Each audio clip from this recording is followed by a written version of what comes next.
tarehe 30 mwezi wa 11 ambayo ni Jumapili ijayo itakuwa ni hitimisho la mfungo wetu wa siku 21.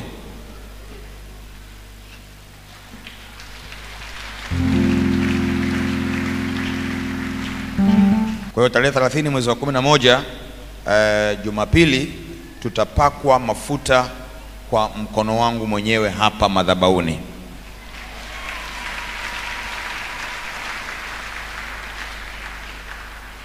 Kwa hiyo katika hilo hitimisho nitakutia mafuta ya ushindi.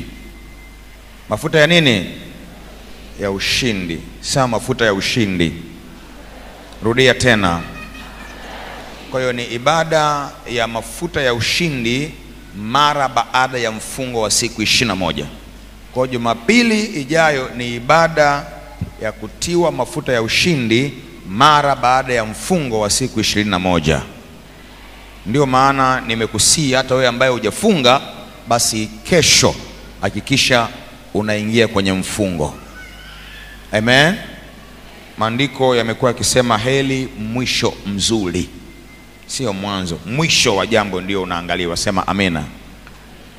Kwa hiyo jitie nguvu uingie kwenye ratiba hiyo kesho, ili Jumapili ijayo tunapokutana hapa napokutia mafuta ya ushindi kwenye mwili wako, basi Mungu mwenyewe akuonekanie kwa namna ya ajabu sana katika ushindi wa kila eneo.